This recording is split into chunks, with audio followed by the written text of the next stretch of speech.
Current smart మీటర్లు ఒకప్పుడు కరెంటుకి సంబంధించి చాలా క్లియర్గా ఉండే సిస్టమ్స్ చాలా మారినాయి.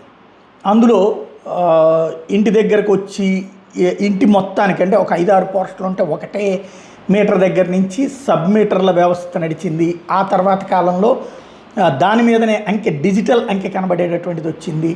ఇవన్నీ వచ్చినాయి. ఇప్పుడు సోలార్ దానికైతే కనుక దాని మీద చాలా క్లియర్గా ఎంత ఉత్పత్తి అయింది, ఎంత వాడుకున్నాం, ఎంత ప్రభుత్వం దగ్గరికి పోయింది అన్నటువంటి అట్లాంటిది ఉంటుంటాయి. స్మార్ట్ మీటర్ అన్నటువంటి దాంట్లో అప్గ్రేడేషన్ అందరికీ సంబంధించినటువంటి ఇది. దాన్ని అప్పుడు వైసీపీ ప్రభుత్వం సొంత నిర్ణయం కాదు, దేశవ్యాప్తంగా అది అమలు చేయడం ప్రారంభించారు. ఒకసారి గుర్తు తెచ్చుకోండి, ఎలక్షన్స్ ముందు ఎలాంటి ప్రచారం చేసుకొచ్చారు దాని మీద, విష ప్రచారం. స్మార్ట్ మీటర్లు పెడితే మీ మొత్తం కూడా మిమ్మల్ని దోచుకోవడానికి పెడుతున్నారు స్మార్ట్ మీటర్లను పగలగొట్టండి, ధ్వంసం చేయండి, మీ వెనకాల నేను ఉంటాను. స్మార్ట్ మీటర్ అనేది అదానీ వాళ్ళ కుట్ర, స్మార్ట్ మీటర్ అన్నటువంటిది అదానీ సంస్థ కోసం చేసుకొచ్చినటువంటి కుట్ర అంటూ ఈనాడు జ్యోతుల స్టోరీలు, పగలగొట్టండి, దాన్ని ఉండనివ్వకండి అన్నటువంటిది ఇటు వీళ్ళు ఉపన్యాసాలు ఇచ్చుకొచ్చింది. ఇప్పుడు అందులో యూటర్న్ తీసుకున్నారు. ఎలాగో చూడండి. ఇప్పుడు ఊరు వాడ ఆటోలకి పెద్ద పెద్ద బోర్డులు పెట్టి ప్రచారాలు, అట్లాగే ఈ ప్రైవేట్ కంపెనీల వాళ్ళు కనుక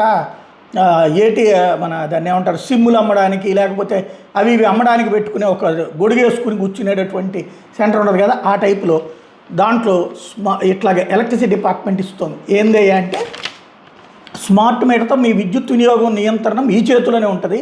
వినియోగదారులకు ప్రస్తుత విద్యుత్ వినియోగదాన్ని పారదర్శకంగా పర్యవేక్షించడానికి, వివిధ సూచనలు పొందడానికి, వినియోగాన్ని సరిపోల్చడానికి మరియు వివిధ రకాల చెల్లింపు పద్ధతులను పాటించడానికి, అధిక విద్యుత్ బిల్లులు నివారించడానికి సహాయపడే ఆధునిక విద్యుత్ మీటరు. సులభమైన దశలో విద్యుత్ యాప్తో ఎలా కనెక్ట్ అవ్వాలి. దీంట్లో ఏంటయ్యా అంటే క్యూఆర్ కోడ్ని స్కాన్ చేస్తే ఒకటి పెట్టేశారు. యాపిల్ ప్లే స్టోర్ నుండి యాప్ను డౌన్లోడ్ చేసుకోవాలి. మీ విద్యుత్ వినియోగ సర్వీస్ సంఖ్య ఉపయోగించి రిజిస్టర్ లాగిన్ చేసుకోండి. మీ రోజువారీ విద్యుత్ వినియోగం మరియు సూచనలు తక్షణమే యాక్సెస్ వస్తుంది. విద్యుత్ వినియోగాన్ని పర్యవేక్షించడానికి లక్ష్యాలు నిర్దేశించుకోండి మరియు పురోగతిని పర్యవేక్షించండి. మీ ప్రాధాన్యత చెల్లింపు పద్ధతిలో బిల్లులను ఇబ్బంది లేకుండా చెల్లించండి. అంటే ఇందులో ఏం కొత్తగా ప్రయోజనం చేర్చారు, దాంట్లో యాప్లో తీసుకుని మనకి మరే దీంట్లో ఎందుకు ఎంచుకోవాలి ఇది కూడా రాసుకొచ్చారు. ఏంటయ్యా అంటే విద్యుత్ ఆదా చేసే అవకాశాలు గుర్తించి మీ బిల్లులను తగ్గించండి. మీ బిల్లులను ఆన్లైన్ లేదా ఆఫ్లైన్లో అవాంతరాలు లేని పద్ధతిలో చెల్లించండి. మీ విద్యుత్ వినియోగాన్ని మెరుగ్గా చేయడంలో మీకు సహాయపడటానికి వివిధ స్మార్ట్ వినియోగ సూచనలు పొందండి. మీ పాత మీటర్ స్థానంలో కొత్త మీటర్ అమర్చినందుకు ఎటువంటి ఛార్జీ ఉండదు. అంతరాయాలు లేకుండా విద్యుత్ సరఫరా పొందండి. మీ విద్యుత్ వినియోగాన్ని మెరుగ్గా చేయడంలో మీకు సహాయపడడానికి లో బ్యాలెన్స్, డిస్కనెక్ట్ మరియు ఇతర అంశాల కోసం వివిధ సూచనలు పొందండి. అదనపు ఛార్జీలు లేకుండా త్వరగా మరియు ఉచిత స్మార్ట్ మీటర్ ఏర్పాటు చేయడం ఆస్వాదించండి. అప్పట్లో ఏమని ప్రచారం చేసుకొచ్చారు, ఇదంతా దుర్మార్గం, దీంతో ప్రీపెయిడ్ మీటర్ల కిందకి మార్చేస్తారు. ముందేమో ఇట్లా వేసేస్తారు, ఆ తర్వాత ఇప్పుడు సెల్ ఫోన్ ఎట్లయితే రీఛార్జో అట్లా రీఛార్జ్ చేయించాల్సి వస్తుంది. అది జగనైనా చంద్రబాబు అయినా అంతేనా అంటే అప్పుడు చేస్తే వ్యభిచారం, ఇప్పుడు చేస్తే శృంగారం, ఇట్లా ఉంటుంది.